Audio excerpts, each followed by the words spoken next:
سەرباری یاسا و ڕێسانووسراوەکانی قەدەغەکردنی بەڵام چەندین ساڵە دیاردەی چەکەڵگرتن و چەککڕین لە شارەکانی هەرێمی کوردستان بوونی هەبوو و تا ڕادەیەک هەموو کەس توانیوێتی چەک بکرێت. بەڵام بەم دوایانە سەرجەم بازاڕەکانی چەک لە شارەکاندا داخران.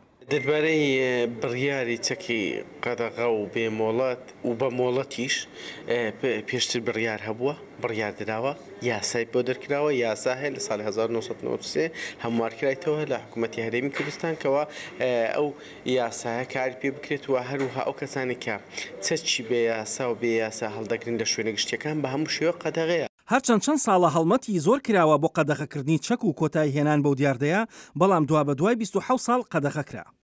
بەڵام هەتاوەکو ئێستا جۆمان لێنەگیرا بگرێ بە پێچەوانەوە لە هەموو هەڵمەتێکی هەڵبژاردنە دوو لایەنە دەسەڵاتدارەکەی حکوومەت یاخود دوو حیزبی دەسەڵاتدار بۆ کۆکردنەوەی دەنگ و بۆ کۆکردنەوەی نفوس چەک و سیلاحیان تەوزیعەکرد، تەنانەت گەیشت بۆ ئەوەی کە لە چەکی قورسیشیاندا بەشەکرد بەسەر خەڵکی ئاسایی و بەسەر خێڵەکاندا بۆ لە پێنا کۆکردنەوەی دەنگ و نفوزی خۆیان واتە بە پێچەوانەی داواکاریەکانی ئێمە ئەم کارە ئەکرا. بەڵام بەڕێوەبەری پۆلیس زۆربوونی ئەو دیاردەیە دەگەڕێنێتەوە بۆ سەروەختی هاتنی داعش.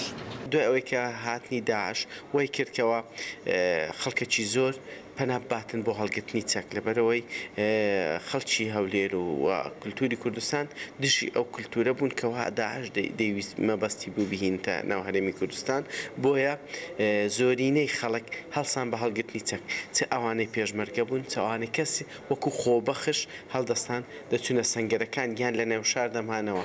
هۆکاری دیکەش لە پشت ئەو دیاردەیە بوونی هەبووە. بە بڕوای من و بە بڕوای چاودێرانی سیاسی لە هەرێمی کوردستاندا کۆکردنەوەی ئەو چەکانە لە ئێستایا ناگەڕێتەوە بۆ خەمخۆری دەسەڵات، بۆ خەمخۆری حکوومەت، بۆ مەسەلەی پرسی ژنان، بۆ مەسەلەی کوشتنی ڕۆژنامەنووسان یاخود بۆ بنەبڕکردنی تاوان و توندوتیژی لە هەرێمی کوردستانە، بەڵکو ترسی دەسەڵاتە لە ڕاپەڕینی خەڵک لە بێزاری کە خەڵک گەیشتۆتە لووتکە لە بەرامبەر ئەم دەسەڵاتە بێباکە کە دەسەڵاتێک هیچ باکێکی نییە بە میلەتەکەی خۆی. ئایا لە هەرێمی کوردستان لە ڕووی یاساییەوە کەس دەتوانێت بە نایاسایی چەک هەڵبگرێت یان ئیتر قەدەغەیە؟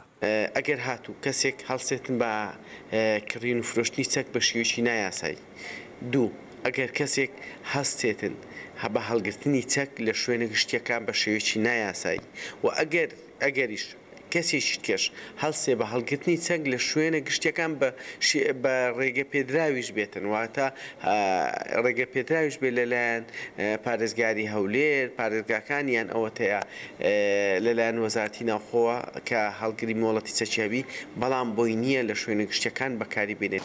بەڵام پێشتر پۆلیس باسییان لەوە دەکرد کە ئەو چەکانی کە لە توندوتیژی و کوشنەکاندا بەکارهاتوون چەکی فەرمی و حکومی بوون.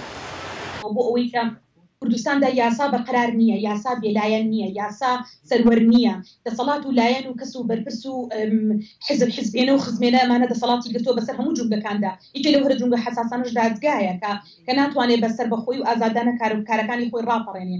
بۆیە هیچ کەسێک لەوانە کاتێک هەر تووشی کێشەیەک ئەبێ ڕوبەڕووی دەستدرێژیکردنە سەرێک ئەبێتەوە، بڕوای و متمانەی بە دادگا و بە یاسا نییە کە لەوێ پرسەکەی خۆی یەکلا بکاتەوە یاخود لەوێەوە مافەکەی خۆی بەدەست بێنێ. بۆیە بە ناچاری پەناباتە بەرەوەی کە چەک بەکارێنێ لە بەرامبەر تەڕەفی بەرامبەردا بۆ سەنەوەی مافەکانی خۆی. ئایا داخستنی بازاڕەکانی چەک کۆتایی بە دیاردەی مامەڵەکردن پێوەی و دیاردەی چەک هەڵگرتن دەهێنێت؟ نەخێر بە داخستنی و بازاڕانەوە بنەبڕ ناکرێت لەبەر لەلایەک و کوتم لە هەموو ماڵێکدا هەیە تۆ ناتوانیت لە هەموو ماڵانەدا کۆی بکەیتەوە. دووەم لە حیزبەکانەوە تەوزیعەکرێت لەلایەن ئەو دوو حیزبە دەسەڵاتدارەوە کە چەک و تەقەمەنی لەلای ئەوان کۆبووتەوە کە ئەو هەموو عیتاد و ئەسلیحەیە لەلایەن موجودە. هەر کەسێک کە لەگەڵ ئەوانە کار بکات بێگومانم لەوەی کە چەکی هەیە و چەکی پێ ئەدرێت. ئەمە چ وەکو دیاری چ وەکو کارکردنی حیزبی لەلایەن هەیە، تەنها ئەو حیزبە بچووکانەیە خود ئەو حیزبە ئۆپۆزیسیۆنانە نەبێت کە خاوەنی چەکنی.